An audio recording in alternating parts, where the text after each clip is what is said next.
ہاں جی، السلام علیکم. کی نام ہے تاڑا؟ وعلیکم السلام. کیا نام ہے آغا آپ علی. کا؟ علی بھائی خیریت سے ہیں؟ آغا علی. ٹھیک ہے آپ؟ آغا علی خیریت سے ہیں؟ کرم آپ. اللہ کا کرم آپ سنائیں. اللہ تعالیٰ کا بڑا احسان ہے. Thank you sir. بات کریں بھائی، آپ سے دو کیا حکم ہے؟ سوال کرتے ہیں. کہاں سے کال کیا آپ نے؟ میں نے لاہور سے، لاہور پاکستان، لاہور سے. اوکے، زندہ باد. اللہ آپ کو جزائے خیر دے. کیا فرما رہے ہیں؟ میں نے آپ سے دو سوال کرنے تھے. ایک مسئلہ فدق کے اوپر اور دوسرا جمل کے اوپر، جنگ جمل کے اوپر.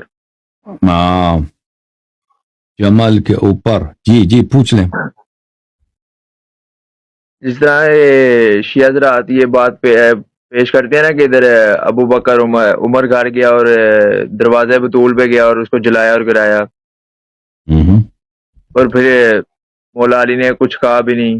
یہ بھی بات مشہور ہے. اگر مولا علی اس وقت نبی کی بات کے اوپر انہوں نے کچھ نہیں کیا عمر کو، تو پھر جمل کے مقام کے اوپر عائشہ کے ساتھ کیوں جنگ گئی تھی؟ عائشہ رضی اللہ عنہ کے ساتھ کیوں جنگ گئی تھی؟ تو اس وقت لوگوں نے سب بیعت کیا تھا امیر المؤمنین علیہ السلام کے بعد نا. خلافت جب ان کی بنی تھی، عثمان کا جب قتل ہوا ہے نا، تو اس وقت لوگوں نے سب بیعت کیا تھا ان سے، سوائے بنو امیہ کے اور صحابہ کے کچھ جو صحابہ پارٹی لوگ تھے، جیسے عبداللہ ابن عمر ہیں، سعد ابن وقاص ہیں، معاویہ پارٹی اور عائشہ پارٹی اور عثمان پارٹی. اس کے علاوہ سب لوگوں نے بیعت کیا تھا امیر المؤمنین علیہ السلام سے کہ آپ ہمارے خلیفہ ہیں، ہم آپ کی طاعت کریں گے اور آپ کے ہر حکم پہ آپ جو حکم دیں گے، اگر آپ جہاد کا حکم دیں تو جہاد کریں گے، اگر آپ جو بھی کہیں گے ہم آپ کے ساتھ ہیں. تو عثمان کے قتل کے بعد امیر المؤمنین علیہ السلام کے ساتھ لوگوں نے خود اپنے شوق سے، نہ کہ انہوں نے طلب کیا ہو، وہ خود آئے، ان سے بیعت کی. تو ان کے پاس اس زمانے میں حکومت ہے، ان کے پاس فوج ہے، لوگوں نے وعدہ دیا ہے. بیعت یعنی وعدہ ہوتا ہے، قسم کھا کے وعدہ کرنا کہ ہم آپ کی سپورٹ کریں گے اور آپ کے حکم فرمان پہ ہم کسی بھی سے آپ جہاد کرنے کا حکم دیں ہم جہاد کریں گے. ٹھیک ہے نا؟ یہ پھر عائشہ نے جب جمل میں بغاوت کی، وہاں پر ان لوگوں کی فوج آئی ہے، تو ان سے مقابلہ کے لیے ان کے پاس فوج ہے ہزاروں کی تعداد میں. لیکن نبی کریم صلی اللہ علیہ وسلم کے وفات کے بعد ان کے پاس کوئی نہیں ہے. ان کے پاس سوائے 4-5 آدمی کے باقی سب لوگوں نے ان کو اکیلا چھوڑ دیا تھا، اور لوگوں نے ابو بکر کا ساتھ دیا تھا. تو یہ وجہ ہے کہ اس وقت ان کے پاس فوج نہیں ہے. یعنی اگر فوج کی بھی ضرورت نہیں ہے، اگر ان کا اپنے خطبے، اگر میرے پاس 40 بھی آدمی ہوتے نا تو میں مدینے میں حکومت چھین لیتا ابو بکر سے. لیکن اس وقت ان کے پاس کوئی نہیں، ساتھی نہیں تھا. فاطمہ علیہ السلام جو ہے ان کے جب دروازے پہ جاتے ہیں عمر، اور ان کا دروازہ گراتے ہیں اور جلاتے ہیں، تو حضرت علی نے کیوں نہیں ڈیفینڈ کیا اس معاملے کے اوپر؟ کیونکہ جب تک ان پر دروازہ گرایا، ان کو زخمی کیا، تو اس پہ ڈیفینڈ کیوں نہیں کیا حضرت علی نے؟ ہاں، تو اس کا جواب میں دے دیتا ہوں آپ کو، ایک منٹ. تو یہ کہنا کہ انہوں نے ڈیفینڈ نہیں کیا یہ غلط ہے، کیونکہ حضرت امیر المؤمنین علیہ الصلوۃ والسلام وہاں پہ کوئی جنگ کے لیے اپنے گھر میں نہیں بیٹھا تھے. انسان اگر جنگ کے لیے گھر میں نہیں بیٹھتا نا، جو جس شخص نے جنگ کرنی ہوتی ہے وہ تو جا کے فوج جمع کرتا ہے، تلوار نکالتا ہے اور خلیفے کے خلاف بغاوت کرتا ہے. یہ تو اپنے گھر میں بیٹھے تھے. اب یہ لوگ گھر کے باہر آئے ہیں اور انہوں نے حملہ کیا گھر پر.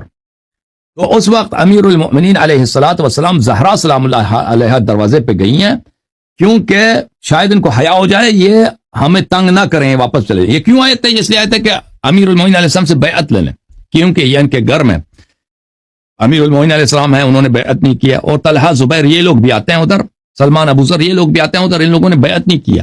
تو ان لوگوں کو بخوبی پتا تھا کہ ہمارے حکومت کا چیلنجر کوئی نہیں ہے، ہماری حکومت کا حزب اختلاف کوئی نہیں ہے، اس خلافت کے پوزیشن کا کینڈیڈیٹ اور کوئی نہیں ہے سوائے امیر المؤمنین علی علیہ السلام کے. اگر یہ بیعت کریں تو پھر ہمارا کوئی حزب اختلاف نہیں ہوگا، اپوزیشن کوئی نہیں ہے. تو یہ لوگ اس لیے آئے تھے کہ زبردستی امیر المؤمنین علیہ السلام سے بیعت لینے. تو حضرت زہرا سلام اللہ جب دروازے پہ گئی اس لیے کہ یہ لوگ زبردستی گھر میں داخل نہ ہو جائیں، حیا کریں، کیونکہ یہ نبی صلی اللہ علیہ وسلم کی اکلوتی بیٹی ہیں، اور نبی صلی اللہ علیہ وسلم ان کا بڑا عزت کرتے تھے، ان کا ہاتھ چومتے تھے، اور فرماتے یہ سید نساء اہل جنہ ہیں. اور ان لوگوں کو پتا ہو کہ ہمیں جنگ کا ارادہ نہیں ہے. اب اگر کوئی خاتون آتی ہے دروازے پر تو اس کا مطلب یہی ہے کہ بھئی ہمارا آپ کی حکومت سے جنگ کا ارادہ نہیں، آپ لوگ چلے جائیں، اپنے کام سے کام رکھیں، ہمیں تنگ نہ کریں. تو اس پر ان لوگوں نے حملہ کیا ہے، دروازے کو جلایا ہے اور دھکا دیا ہے، اور بی بی سلام اللہ علیہ زخمی ہو گئی. تو اس وقت یہ کہنا کہ امیر المؤمنین علیہ الصلوۃ والسلام نے وہاں پہ ڈیفینڈ نہیں کیا تو آپ کی یہ بات غلط ہے. میں آپ کو کچھ روایات دکھا دیتا ہوں کہ یہ کہنا کہ ڈیفینڈ نہیں کیا، یہ بالکل غلط بات ہے. ایک منٹ میں کتاب لے کے آتا ہوں، ایک منٹ آپ ہولڈ کریں. یہ بات مذکور ہے کتاب سلیم بن قیس ہلالی رحمہ اللہ، چاپ الجزء الثاني، چاپ قم مقدسہ بتحقیق الشیخ محمد باقر الانصاری الزنجانی الخوینی. یہاں پہ صفحہ نمبر 585 میں دیکھیں حدیث الرابع، یہ کافی لمبی حدیث ہے. سلمان روایت کرتے ہیں کہ ودعا عمر بالنار فاضرمها بالباب.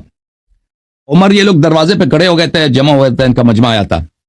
تو حضرت زہرا سلام اللہ علیہا دروازے پہ آئیں، دروازے کے اندر سے، یا عمر ما لنا ولک، اے عمر تجھے ہم سے کیا کام ہے، ہمارے گھر پہ یہ فوج کیوں لے کے آئے ہو یہاں پہ حملہ کرنے کے لیے. وہ لوگ آئے تھے کہ زبردستی نکالیں، امیر المومنین علیہ السلام سے بیعت لیا جائے، آپ کا ہم سے کیا کام ہے. اچھا عمر نے کہا افتحی الباب والا احرقنا علیکم بیتکم. عمر نے کہا کہ یہ آپ لوگوں کی کتب میں بھی ہے، انصاف الاشراف میں، کہ آگ لے کے آئے تھے وہ. اچھا دروازہ کھول دو والا میں گھر جلا دوں گا بھائی آپ پہ. اچھا فقالت یا عمر اما تتق اللہ تدخل علی بیتی. بی بی سلام اللہ علیہ نے کہا اے عمر تو اللہ سے نہیں ڈرتا کہ تم میرے گھر میں زبردستی داخل ہونے کی دھمکی دے رہے ہو. فابى ان ينصرف، عمر نے جانے سے انکار کیا، میں تو نہیں جا رہا بھائی، دروازہ کھول دو. ودعا عمر بالنار، عمر نے آگ بولا کہ آگ لے کے آؤ. فاضرمها في الباب، دروازے کو آگ لگا دی. ثم دفعه فدخل فاستقبلته فاطمة علیہ السلام. دروازے کو آگ لگا دی، دروازے کو دھکا دیا ہے تو حضرت زہرا سلام اللہ علیہ سامنے تھی. وصاحت یا ابتا یا رسول اللہ، حضرت زہرا سلام اللہ علیہ نے بابا کو پکارا، یہ میرے والد گرامی یا رسول اللہ. فرفع عمر السيف وهو في غمده فوجع به جنبها فصرخت. عمر نے تلوار کا جو نیام ہوتا ہے، کور ہوتا ہے، وہ سخت ہوتا ہے، لکڑ کا ہوتا ہے یا مثلا لوہے کا ہوتا ہوگا، اس سے بی بی سلام اللہ علیہ کے پہلو پہ مارا. تو بی بی سلام اللہ علیہ نے درد سے چیخ پکارا یا ابتا، اے میرے والد. فرفع الصوت فضرب بها ذراعها، پھر عمر نے مارا ہے ان کے بازو پر، تو ان کے ہاتھ پہ بازو پہ مارا. تو بی بی سلام اللہ علیہ نے پھر پکارا یا رسول اللہ لبئس ما خلفك ابو بکر و عمر، ابو بکر و عمر نے آپ کے بعد بہت ہی ہم سے برا رویہ کیا. فوثب علی علیہ الصلوۃ والسلام، علی علیہ امیر المؤمنین علیہ الصلوۃ والسلام اچھل پڑے. فاخذ بتلابیبه ثم نطره، عمر کے گریبان سے پکڑا، تلابیب یعنی گریبان، اس کو بلند کیا ہے. ثم فصرعه، زمین سے اس کو اوپر کیا، اس کو دے مارا زمین پر. فوجع انفه ورقبته، اور اس کے ناک اور اس کے گلے کو مجروح کیا ہے، یعنی مارا ہے. اچھا فذكر قول رسول الله وهم بقتله فذكر قول رسول الله صلی اللہ علیہ وآلہ وسلم وما اوصاه به. رسول وہ عمر کو قتل کرتے، عمر کو وہیں پہ قتل کرتے، لیکن ان کو یاد تھا پیغمبر صلی اللہ علیہ وآلہ وسلم کی وصیت کہ میرے بعد جو ہے آپ نے تلوار نہیں اٹھانا، کسی کو قتل نہیں کرنا، کیونکہ آپ کے ساتھی بہت کم ہیں. فقال والذي كرم محمدا بالنبوة صلى الله عليه وآله، يا ابن سحاك لولا كتاب من الله سبق وأحد أحده إلي رسول الله صلى الله عليه وآله لعلمت أنك لا تدخل بيتي. فرمایا کہ اگر رسول پاک صلی اللہ علیہ وسلم کا وصیت نہ ہوتا، ان کا مجھ سے وعدہ انہوں نے مجھ سے لیا ہے، تو اب اگر یہ وعدہ نہ ہوتا تو تجھے پتا ہوتا کہ تو یہاں پہ زبردستی داخل نہیں ہو سکتا. تو پھر دوسری حدیث میں ہے کہ امیر المومنین علیہ السلام، اس وقت خالد ابن ولید بھی داخل ہوئے تھے، کنفوز یہ کچھ لوگ داخل ہوئے تھے. تو امیر المومنین علیہ السلام نے کہا کہ یہاں سے بھاگ جاؤ، نکل جاؤ، کہ اگر میں نے تلوار اٹھایا تو میں اس امت کے آخری فرد کو بھی جہنم واصل کر دوں گا. تو پھر یہ لوگ بھاگ گئے، باہر چلے گئے، اور پھر عمر نے چیخنا چلانا شروع کر دیا. فارسل عمر یستغیث، عمر نے چیخنا چلانا شروع کیا کہ میں بہت بڑا خطرہ ہے جی، علی مجھے مارنے لگے، علی علیہ السلام مجھے قتل کرنے لگے، مجھ سے بڑی غلطی ہو گئی ہے، میں ان کے گھر گیا تھا، زہرا سلام اللہ کو رجوع کہ مجھے قتل کر دیں گے، مجھے بچا لو، مجھے بچا لو. تو پھر یہ لوگ بہت بڑی نفری لے کے آئے تھے. اس کے بعد دوسری دفعہ تو یہ اصل واقعہ. یہ کہنا کہ انہوں نے دفاع نہیں کیا ہے، یہ شیعوں کا عقیدہ نہیں ہے، انہوں نے ڈیفینڈ نہیں کیا. اوکے، اب آپ کی کال جو ہے وہ مجھے فریز لگ رہا ہے.